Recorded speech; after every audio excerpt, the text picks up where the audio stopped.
بسم اللہ الرحمن الرحیم۔ السلام علیکم معزز طلباء کرام، آپ سب کیسے ہیں؟ آج ہم تفسیر بیضاوی کے سبق نمبر 94 کو پڑھیں گے۔ آج کے ہمارے سبق کا عنوان ہے دوسری صورت کا بیان۔ آج کے ہمارے سبق کی عبارت ذالک الکتاب ذالک اشارتن سے شروع ہوتی ہے۔ آئیے سب سے پہلے عبارت پڑھ کے اس کا ترجمہ کرتے ہیں، اس کے بعد اس کی وضاحت کی طرف بڑھتے ہیں۔ مصنف علیہ رحمہ لکھتے ہیں ذالک الکتاب ای ذالک اشارۃ الی الف لام میم ان اول بالمؤلف من هذه الحروف او فسر بالسورۃ او القرآن۔ ذالک سے الف لام میم کی طرف اشارہ ہے۔ اگر الف لام میم کو مؤلف من هذه الحروف کی تعویل میں لیا جائے یا اس کی تفسیر سورت یا قرآن سے کی جائے، فإنه لما تکلم به وتقطع او وصل من المرسل الى المرسل الیہ صار متباعدا۔ اس لیے کہ جب الف لام میم کا تلفظ ہوا اور اس کے حروف زبان سے گزر گئے اور مرسل کی جانب سے مرسل الیہ کے پاس پہنچ گئے تو گویا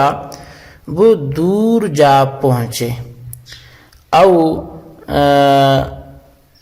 اشیر الیہ بما یشار الی البعید وتذکیرہ متى ارید بألف لام میم السورہ لتذکیر الکتاب فإنہ خبرہ او صفتہ الذی هو او الی الکتاب فیکون صفتہ والمراد به الکتاب الموعود انزالہ بقولہ تعالی بنحو قولہ تعالی انا سنلقی علیک قولا ثقیلا او الکتب المتقدمات۔ تو وَأُشِيرَ الیہ اور اس کی طرف اشارہ کیا گیا اس کے ساتھ جس کے ساتھ بعید کی طرف اشارہ کیا جاتا ہے۔ اور رہی بات اس کے مذکر لانے کی،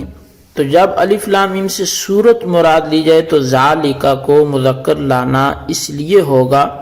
کہ الکتاب مذکر ہے، کیونکہ الکتاب ذالکہ کی خبر ہے یا ایسی صفت ہے کہ ذالکہ اور اس کے درمیان ذات کے لحاظ سے اتحاد ہے،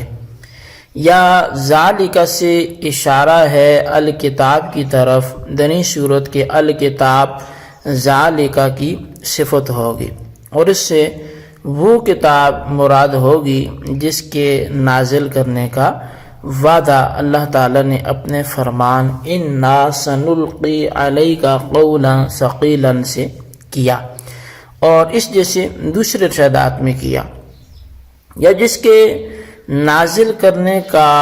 کتب سابقہ میں وعدہ کیا گیا تھا۔ جی طلبہ کرام، یہ تھی ہمارے آج کے سبق کی عبارت اور اس کا ترجمہ۔ آئیے اب اس کی وضاحت کی طرف بڑھتے ہیں۔ جیسا کہ گزشتہ سبق میں ہم نے ذالکہ کا وہ مشار الیہ کہ جو کتاب ہو، تو اس حوالے سے گفتگو ہم نے کچھ کی بھی تھی اور اس پر تحفظات بھی ظاہر کیے تھے کہ اس کا مشار الیہ پیچھے مذکور ہی نہیں ہے تو پھر کتاب کیسے ہو سکتا ہے، تو اس کے جوابات بھی دیے گئے تھے۔ آج کے ہم سبق میں دوسری صورت پڑھیں گے کہ اگر ذالکہ کا مشار الیہ کتاب نہیں ہے بلکہ الف لام ہے تو پھر اس حوالے سے کیا کلام ہوگا۔ تو دوسری صورت یہ ہے کہ ذالکہ کا مشار الیہ الف لام کو قرار دیا جائے، لیکن الف لام میم ذالکہ کا مشار الیہ اسی وقت ہو سکتا ہے جبکہ الف لام میم سے مراد المؤلف من هذه الحروف یا سورت کا نام یا قرآن کا نام ہو، مگر ان تینوں صورتوں میں اعتراض وارد ہوگا، اور اعتراض یہ ہوگا کہ ذالکہ کا مشار الیہ تو بعید ہوتا ہے اور آپ جس کو مشار الیہ قرار دے رہے ہیں وہ تو بالکل قریب مذکور ہے، چونکہ قریب کے لیے تو ہاذا اس میں اشارہ آتا ہے اور بعید کے لیے ذالک آتا ہے، تو پس ذالک کا الف لام میم کو مشار الیہ قرار دینا یہ کیسے درست ہو سکتا ہے جو کہ اس کے ساتھ ہی مذکور ہے؟ تو قاضی صاحب نے اس کا جواب یہ دیا ہے کہ اگرچہ مشار الیہ بظاہر قریب ہے کہ الف لام میم اس کی فوراً بعد ذالک موجود ہے، لیکن دو وجہوں کی بنا پر وہ بعید ہے۔ پہلی وجہ تو یہ ہے کہ الف لام میم از قبیلہ کلام لفظی ہے، اور کلام لفظی یہ عرض سیال ہے، یعنی غیر مجتمع ذات، اور اسی کا ترجمہ عرض لا یبقى زمانین کے ساتھ کیا جاتا ہے، یعنی ایسا عرض جو دو گھڑی بھی باقی نہیں رہ سکتا۔ اور جب الف لام میم عرض سے سیال ٹھہرا تو جیسے ہی اس کا تکلم کیا گیا اور زبان سے گزرا تو تکلم ہوتے ہی بعید ہو گیا، کیونکہ جو چیز زبان سے گزرتی ہے وہ گویا فوت ہو جاتی ہے، اور فوت ہونے والی چیز کو عرب والے بہت ہی بعید سمجھتے ہیں، جیسا کہ یہ مختلف اس طرح کے محاورات بھی اہل عرب میں موجود ہیں کہ جو چیز فوت ہو گئی گویا وہ بہت دور ہو گئی، اور جو آنے والی ہے وہ گویا قریب تر ہے۔ تو اصل یہ کہ الف لام میم تکلم کے بعد بعید تر ہو گیا، اور جب بعید ہو گیا تو ذالک جو اس میں اشارہ بعید ہے پھر اس کے لیے استعمال کرنا یہ بھی صحیح ہو گیا۔ دوسری وجہ یہ ہے کہ جب اللہ کی جانب سے نبی علیہ الصلوۃ والسلام تک پہلے الف لام کے کلمات پہنچے تو گویا اللہ تعالی سے ان کلمات کی دوری ہو گئی، اور جب دوری ہو گئی تو وہ بعید ہو گئے، لہذا ذالک کا مشار الیہ قرار دینا یہ درست ہو جائے گا۔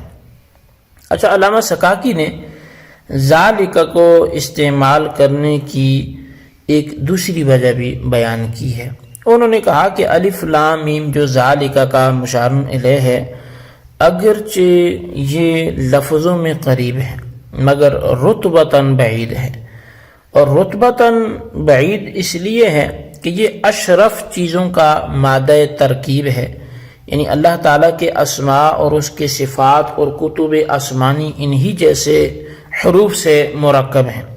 اور چونکہ اسماء و صفات اور کتب آسمانی یہ اشرف چیزیں ہیں